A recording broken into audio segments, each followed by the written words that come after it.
the goal of Path of Hope is to break the cycle of family and domestic violence.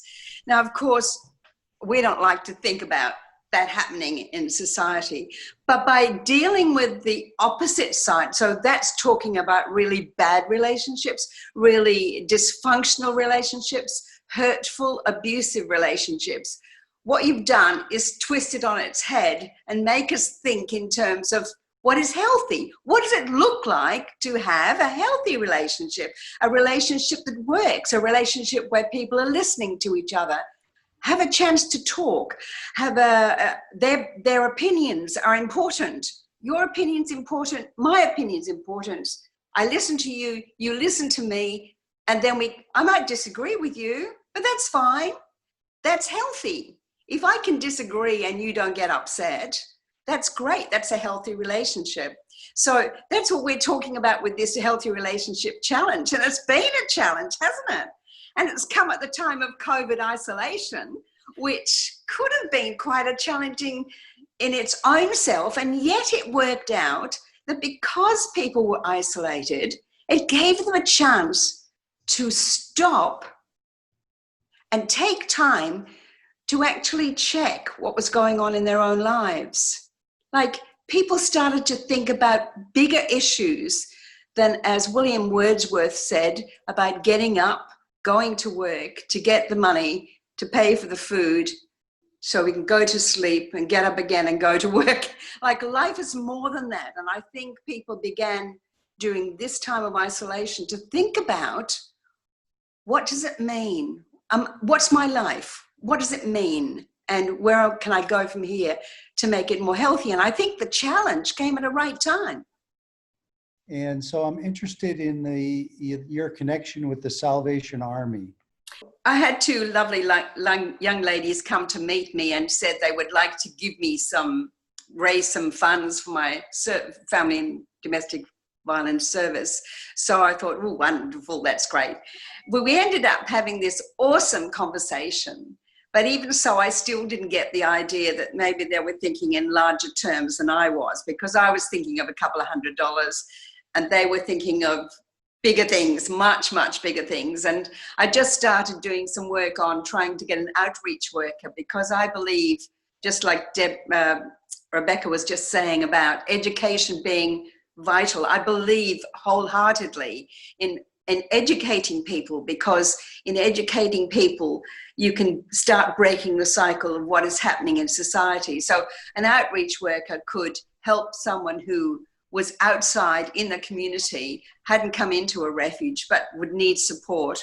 Also be the connecting point between the community and the refuge. And the third thing would be to educate the community about family and domestic violence, or indeed about what is an abusive relationship, so people can actually wake up to the fact that some relationships are toxic and do need to be addressed. So we'd only just started that journey, and we only had a part-time worker working in it. And the suggestion from these two lovely young ladies was, we'd like to raise some funds so we can have lots of outreach workers. And I thought, oh my goodness, that would be so awesome. There was a global financial crisis, and fundraising was a no-no, and you weren't going to get very far. But what you did have in what you were doing, you had some networks of people, and you started to get a counsellor to come to the service and help us with free counselling for our clients, which was absolutely fantastic. And then eventually you joined Rotary. And of course, the connections there are with lots of different people with different skill sets that were able to be used. For instance, there were people mentoring the women so that they could get ready for jobs. There was makeovers for the women. There was education for the women. There was a lawyer for the women that needed the help with a lawyer. And things it wasn't just money. It was that, I remember staff saying to me, isn't this wonderful, Major? We're not on our own anymore. There are people in the community who care about what we're doing. So this is the staff who were helping the clients. So it was an all round, the whole thing was such a wholesome thing, because for the Rotary, they were engaging and they were learning and they were spreading the message. And by the whole, most of the Rotary Club were male. Most of them were male, and they amazed me, because at that stage, a lot of them were older men. And if you like, I don't want to judge anyone, but more set in their ways, I would have thought. And yet, these men came, they listened to what I had to say, they embraced the message and the thought of what they could do and achieve, and just got on with it, embraced it. I have never spoken. The time I first spoke at the Rotary Club was the first time I've spoken to so many men about family and domestic violence. And it was just awesome. It was a wonderful experience. And from those experiences, so many have come and asked questions. And they would never have known if there hadn't been an engagement. And then Path of Hope was embraced by the Perth Rotary Club. And so it went on from strength to strength like that. So it's not just, I mean, sure, when the money was raised, but there was a backyard blitz done twice on the playground for the children. There was a educational centre for the children set up. There was makeovers for the refuge itself. I mean, that's incalculable, but I'm sure you can calculate it, Rebecca, because you're an accountant. And of course, the Path of Hope now is a vital part of the Rotary Club of Perth. And its website attracts a great deal of attention. Its social media presence is very strong. You've been running the Gala Ball, for many years, 5 years. Yep, I thought so. So the whole of the face of this is being raised up, the face of family and domestic violence. So that's because of Path of Hope and Perth Rotary Club. And of course, other members, other Rotary clubs around Perth as well, has embraced it as well and been part of that. So that's the journey. I think we're still on it. We're still discovering. But I think the first time you got the first outreach worker, that was a huge achievement.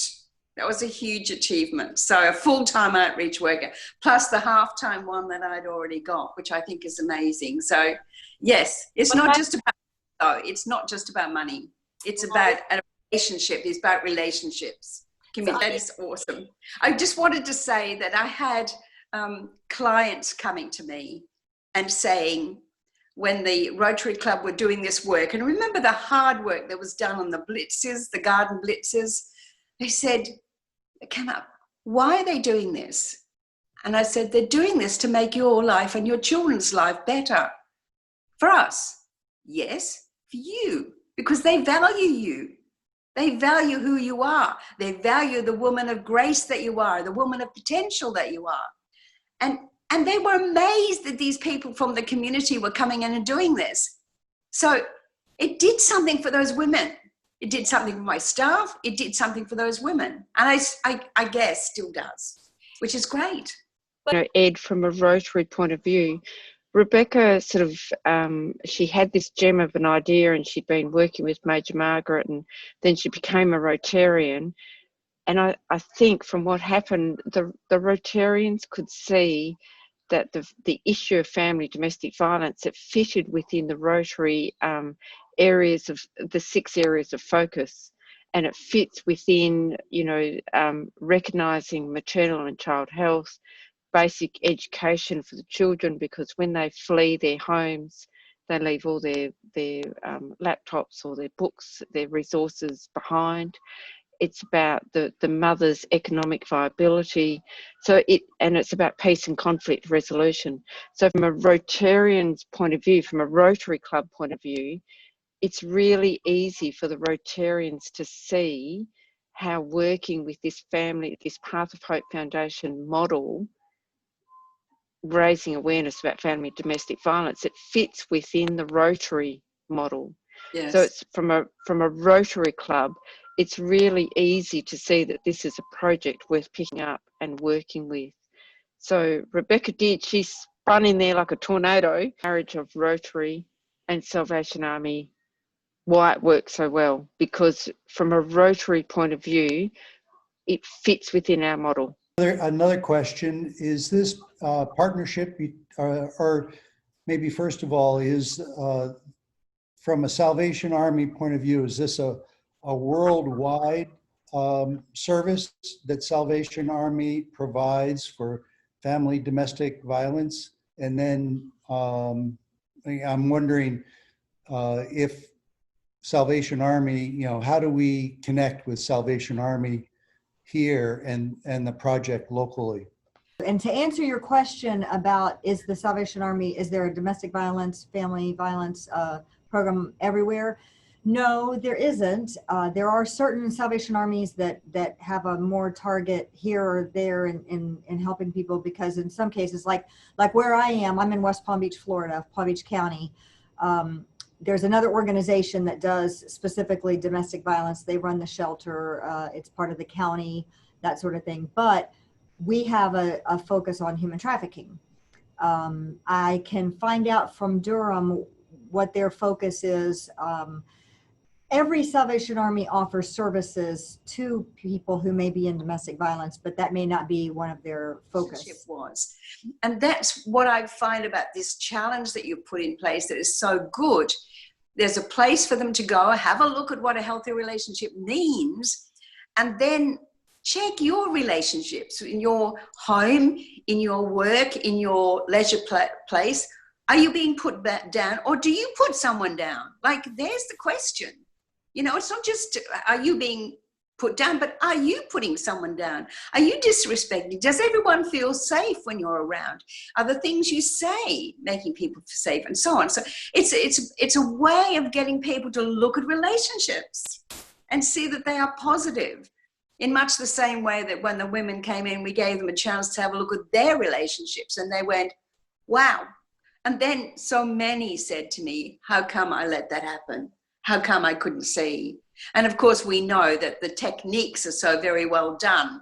Actually, the techniques of a perpetrator of family and domestic violence are aligned to the kinds of treatments that are done on prisoners of war to make them break.